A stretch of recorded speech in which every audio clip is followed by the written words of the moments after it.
बोधगया में धमाके के बाद 50 से ज्यादा घंटे बीत चुके हैं, लेकिन एनआईए अभी तक केवल संदिग्धों को देख पाया है। तस्वीरें सीसीटीवी फुटेज से जो निकली है इतनी धुंधली है कि यह अनुमान लगाना मुश्किल है कि सही मायने में ये कौन है। लेकिन यह मालूम चल चुका है कि 3 लोग ऑटो रिक्शा से आए थे और 3 लोग इंडिका कार से आए थे, जिसमें एक महिला भी शामिल है। सवाल यह है कि इसका खुलासा क्या एनआईए कर पाएगा। लेकिन इससे भी बड़ी चुनौती जो भारत के सामने आज बनी हुई है वो ये है कि इन आतंकी घटनाओं के मद्देनजर भारत चारों तरफ से घिरता दिखाई दे रहा है। अगर हम आपको दिखाने की कोशिश करें कि किस तरह की स्थिति है कम से कम हमारे देश में, आप अंदाजा लगा सकते हैं कि जमीन, आसमान और समंदर कहीं भी हम सुरक्षित नहीं है। भारत विरोधी आतंकी संगठनों का सबसे बड़ा अड्डे की अगर हम बात करें, पाकिस्तान में बड़े पैमाने पर कैंप चल रहे हैं, चाहे वो पाकिस्तान में हो चाहे पाकिस्तान ऑक्यूपाइड कश्मीर में हो। 3 दर्जन से ज्यादा कैंप चल रहे हैं और 2500 से ज्यादा मिलिटेंट को वहां पर ट्रेनिंग दी जा रही है। लश्कर, अल-कायदा, तहरीके तालिबान, जैश-ए मोहब्बत, ये संगठन जो हैं वो भारत को अस्तर करने की साजिश रचाचा लग रहे हैं। आप ताजुब देखिए, हमारी सरकार को यह मालूम है, हम स्टैंडिंग कमेटी को यह आंकड़ा दे रहे हैं, लेकिन हम कुछ भी करने में कामयाब नहीं हो पा रहे हैं। सबसे बड़ा अड्डा हम बता रहे हैं, खालिस्तान की हम बात करें। दूसरा सबसे बड़ा अड्डा बांग्लादेश की हम बात करें, हुजी जैसे आतंकी संगठन का हेडक्वार्टर जिसे कहा जा सकता है। हम कहते हैं कि बांग्लादेश से हमारे रिश्ते अच्छे हैं, लेकिन सवाल यह है कि हुजी पे क्या वहां की सरकार नकेल कस पाई है। अगर हम पाक खुफिया एजेंसी आईएसआई की बात करें, जिसका कि ज्यादातर हमलों में जिसके सीधा शक जो है आईएसआई पे जाता है, इंटर सर्विस इंटेलिजेंस के ऊपर, वो भी एक बड़ा अड्डा है। तो एक तरह से भारत के लिए कितनी बड़ी चुनौती है।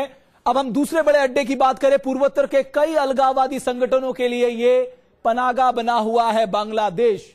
बांग्लादेश सरकार से हालांकि लगातार हम बात कर रहे हैं, लेकिन हुजी जैसे संगठन पे नकेल कसने पे बांग्लादेश सरकार भी नाकाम रह पाई है। आईएसआई के लिए घुसपैठ का नया रास्ता बन गया है नेपाल, क्योंकि नेपाल में आवागमन फ्री है और माना यह जा रहा है कि बोधगया में जिन संदिग्धों ने हमले को अंजाम दिया वो भी नेपाल के रास्ते भाग चुके हैं। नेपाल से ही जाली नोटों की स्मगलिंग का सबसे बड़ा ठिकाना है। आप नेपाल से भाग सकते हैं, भारत में आतंकी वारदात को अंजाम दे सकते हैं। आप नेपाल के थ्रू जो फेक करेंसी है वो भारत में बेच सकते हैं। यानी भारत को अस्थिर करने में किस तरह के हथकंडे अपनाए जा रहे हैं। कश्मीरी अलगाववादियों के लिए पनागा बना हुआ है नेपाल। यानी आप भारत में जुर्म करिए, आतंकी वारदात को अंजाम दीजिए और आसानी से आप नेपाल भाग सकते हैं। क्या भारत सरकार को यह मालूम है बोधगया के जो हमला हुआ उसका कनेक्शन कहीं ना कहीं म्यांमार से भी जुड़ता दिखाई दे रहा है। म्यांमार में हम कहें पूर्वोत्तर के अलगाववादी नेताओं को शरण मिल रही है। म्यांमार में जिस तरह से रोहिंग्या मुसलमान और बौद्ध भिक्षु के बीच में जो टकरार हुआ, उसी के नतीजे को बोधगया में ब्लास्ट के तौर पे माना जा रहा है। लेकिन बोधगया धमाके के बाद आतंक से जुड़े 4 इस थ्योरी को भी आप सुरक्षा एजेंसियां देख रही हैं। भारत के सामने आप चुनौती देखिए, जमीन, आसमान और समंदर तीनों जगह से चुनौती है। हमारा सवाल यह है, क्या हम इन चुनौतियों से निपटने के लिए तैयार हैं? क्या हमारी सुरक्षा एजेंसियों में वो दमखम है? क्या हमारी खुफिया एजेंसी इतनी शार्प हैं कि वो प्रिवेंट कर पाए इन टेररिस्ट अटैक को?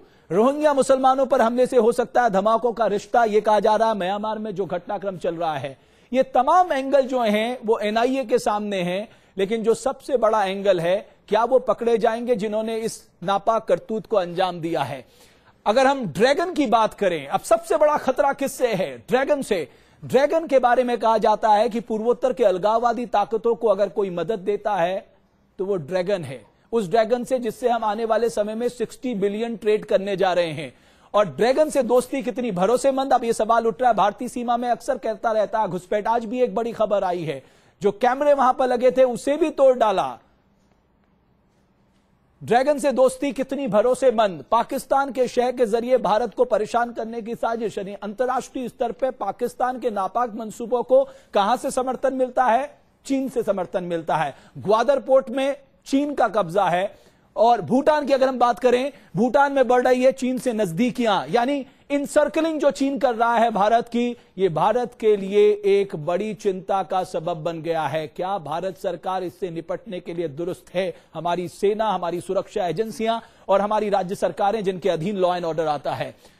भूटान की सियासी पार्टी दे रही है भारत विरोधी ताकतों को श्रेय। वो भूटान जहां से हम बड़े पैमाने पे बिजली आयात करते हैं, जहां के नरेश आके जिंगमे सुंगमे वांगचुंग आते हैं, हम उनका स्वागत करते हैं, अब वहां हवा मिल रही है चीन को। तो ये हमने आपको बताया कि किस तरह की इनसर्कलिंग चल रही है भारत के आसपास।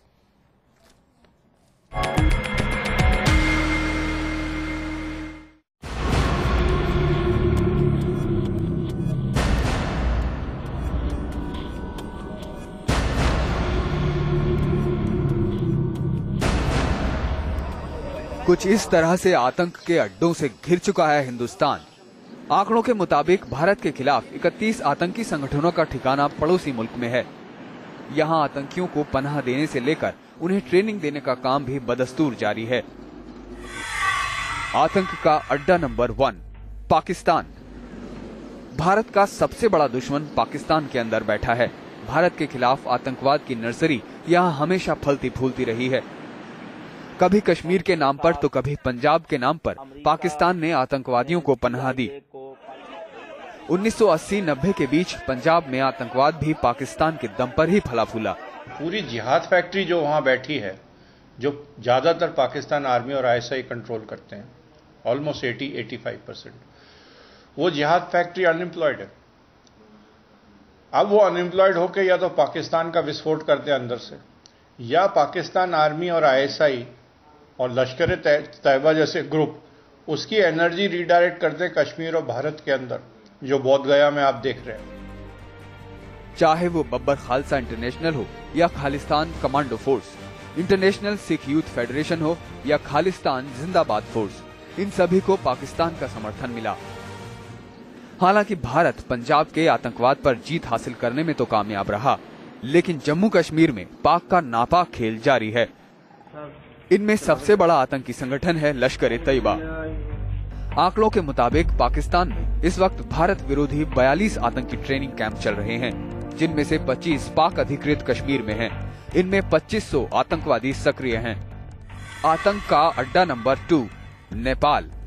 उत्तर में नेपाल की जमीन भारत के खिलाफ इस्तेमाल होती रही है। यहीं से भारत में लश्कर और इंडियन मुजाहिदीन के आतंकी आते जाते रहे हैं। खुले बॉर्डर की वजह से यहां से भारत में आना जाना आसान रहा है। आतंकी इसी का फायदा उठाते हैं। हाल के दिनों में बिहार के दरभंगा, मधुबनी, अररिया और सीतामढ़ी में इंडियन मुजाहिदीन के एक बड़े स्लीपर सेल का दिल्ली पुलिस की टीम ने पर्दाफाश कर उसे पकड़ा था। आतंक का अड्डा नंबर 3 बांग्लादेश भूटान। पूर्व में बांग्लादेश और भूटान भी भारत के खिलाफ आतंकवादियों का सुरक्षित ठिकाना माना जाता रहा है। खासकर पूर्वोत्तर राज्यों में बोडो और उल्फा आतंकवादियों के लिए ये सेफ हेवन कहा जाता है। 2003 के आंकड़ों के मुताबिक भूटान में भारत विरोधी 30 ट्रेनिंग कैंप चल रहे हैं, लेकिन भूटान सरकार की कार्रवाई के बाद इन आतंकी संगठनों ने बांग्लादेश और म्यांमार में अपना ठिकाना बना लिया। आतंक का अड्डा नंबर 4 चीन। भारत के खिलाफ चीन में आतंक के अड्डे का प्रत्यक्ष सबूत तो नहीं मिला है, लेकिन चीन भारत में अलगाववादी ताकतों को मजबूत करता रहा है। माओवादियों से लेकर पूर्वोत्तर राज्यों में उग्रवादियों के पास से लगातार चीन में निर्मित हथियार पकड़े जाते रहे हैं। सेंट्रल एशिया से इंडोनेशिया तक खिलाफत बनाने की कोशिश की जाएगी। उसी तरह वेस्ट एशिया तक खिलाफत बनाने की कोशिश करी जाएगी। तो इंडिया बहुत लोगों को चुभता है, क्योंकि ये डेमोक्रेसी है भी। आतंक का अड्डा नंबर 5 म्यांमार। भारत की कोशिशों के बाद म्यांमार में भारत विरोधी आतंकवादी गतिविधियों पर कुछ हद तक अंकुश लगा। 90 के दशक में भारत ने यहां म्यांमार के साथ मिलकर जॉइंट मिलिट्री ऑपरेशन भी चलाया था, लेकिन इसका असर ज्यादा दिनों तक नहीं रहा। रोगिया मुसलमानों पर हमले के बाद भारत एक बार फिर यहां के आतंकवादी संगठनों के निशाने पर है। माना जा रहा है कि बोध गया हमले के तार भी यहां से जुड़े हो सकते हैं। पाकिस्तान, बांग्लादेश, नेपाल और अब म्यांमार से भी भारत के खिलाफ आतंकवाद सर उठा रहा है। सूत्रों की माने तो भारतीय खुफिया एजेंसी रॉ ने कुछ समय पहले गृह मंत्रालय को यह जानकारी दी थी कि लश्कर तोयबा म्यांमार से ताबड़तोड़ आतंकियों की भर्ती कर रहा है, जिनका इस्तेमाल वो भारत के खिलाफ करेगा। महाबोधि मंदिर में हुए सिलसिलेवार धमाकों की जांच में जुटी एजेंसियां भी इस बात से इनकार नहीं कर रही कि इन धमाकों के तार म्यांमार से भी जुड़े हो सकते हैं। वीडियो जर्नलिस्ट सत्या के साथ अमित कुमार शर्मा।